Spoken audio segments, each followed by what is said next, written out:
അതെ സാറേ ഒന്നിഞ്ഞു വന്നേ ഒന്നിഞ്ഞു വന്നേ ഒരു ചെറിയ പ്രശ്നമുണ്ട്.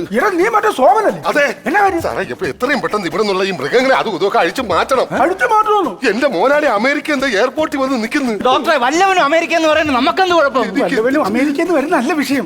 നമ്മൾ ഈ പുള്ളിയോട് ഈ കെട്ടിടം വാടകയ്ക്ക് എടുത്തിരിക്കുന്നത് എങ്ങനെയാണെന്നറിയോ? സാധാരണ ഒരു ആശുപത്രി തുടങ്ങാനൊന്നും പറഞ്ഞോണ്ടാ. ഏത് മനസ്സിലായോ? നിങ്ങൾ വ്യാജനാണോ? ഞാൻ വ്യാജനായതുകൊണ്ടല്ല, നമുക്ക് അന്നേരത്തെ ഒരു സാഹചര്യത്തിൽ പെട്ടെന്ന് ഒരു വീട് കിട്ടാത്തതുകൊണ്ട് ചെയ്തു പോയതാ. ഇപ്പൊ പ്രശ്നമല്ല. ഇപ്പൊ പ്രശ്നം എന്ന് പറഞ്ഞ മോനാളിയുടെ അച്ഛനും അമ്മ ആദ്യം ഉറങ്ങുന്ന മണ്ണാണ് തേക്കൻ. ഈ മോനാളിയുടെ അച്ഛന്റെ അച്ചിത്തറയിൽ ആര് മണ്ണ് വിട്ടിട്ടത്? അത്തിത്തറയായിരുന്നു. പിന്നെ ഇവിടെ അല്ലേ ഇന്നലെ ചത്തുപോയൊരു പൂച്ച കുടിച്ചിട്ടോ? ദൈവമേ, ഇതൊക്കെ മോനാളി അറിഞ്ഞ എന്റെ സാറേ. മോനാളിക്ക് പണ്ട് മൃഗങ്ങൾ എന്ന് പറഞ്ഞ കണ്ണെടുത്താ കണ്ടൂടാ. അതല്ലേ മൃഗാശുപത്രി എന്ന് പറഞ്ഞ് മോനാളി അറിയിക്കാത്തത്.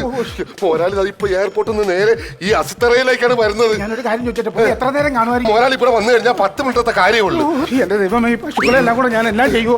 ഒരു കാര്യം ചെയ്യും, പെട്ടെന്ന് തന്നെ ഈ കാര്യങ്ങളിൽ ഈ പശുവിനെ എല്ലാം കൂടെ പുറകിലോട്ട് കൊണ്ട് കെട്ടുക. ഒരു കുഴപ്പമില്ല, ഈ ബോർഡ് പെട്ടെന്ന് അങ്ങ് മറയ്ക്കാം.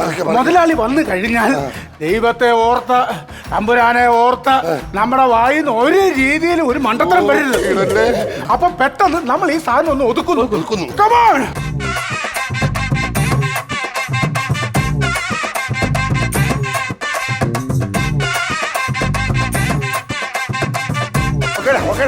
അയ്യോ മോനാളി വന്ന് അയ്യോ എന്റെ മോനാളി. എന്തൊക്കെയുണ്ട് വിശേഷങ്ങള്? കണ്ടിട്ട് എയർപോർട്ടിൽ വരാൻ ഞാൻ മോനാളി ഞാൻ ഡ്രൈവറെ പറഞ്ഞു വിട്ടു. നമസ്കാരം നമസ്കാരം. വിശേഷങ്ങള് എന്നാ പറയണ? നമ്മളെ ക്ലിനിക്കിലെ ഡോക്ടർ. നമസ്കാരം. ഇത് മൈ വൈഫ്, മോനാളിയുടെ വൈഫ്. പിന്നെ ഞാൻ അന്നേരം പറഞ്ഞതാ മുട്ടയൊന്നും എടുത്ത് തിന്നല്ലെന്ന്. ഗ്യാസിന്റെ എങ്ങനെ പോകുന്നു കാര്യങ്ങളൊക്കെ? കാണാൻ വാരി മടുക്കുവാ ഞാനിവിടെ.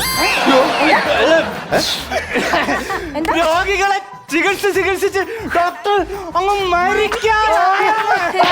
കാര്യം സംഭവം എന്റെ അച്ഛൻ ഉറങ്ങുന്ന മണ്ണാണ്. എന്റെ അച്ഛന്റെ അനുഗ്രഹം ഉണ്ട്, പേടിക്കേണ്ട കാര്യമില്ല. പിന്നെ ശരീരമൊക്കെ നോക്കണം. 24 മണിക്കൂറും ഒക്കെ ഇങ്ങനെ മരിച്ച് ഞാൻ ജോലി ചെയ്യരുത്. കൈപ്പുണ്യുള്ള ഡോക്ടറാ. കാര്യങ്ങളൊക്കെ ഞാൻ പറഞ്ഞു കൊടുത്തിട്ടുണ്ട് മോനാളി. അപ്പൊ ഞാൻ എന്റെ അച്ഛനെ ഒന്ന് ജസ്റ്റ് ഒന്ന് തൊഴുവണം. എനിക്ക് ആ പാലക്കാട് വരെ പോണം. ഞങ്ങൾക്ക് ഇച്ചിരി അത്യാവശ്യ കേസ് കേട്ടോ. ഓക്കെ.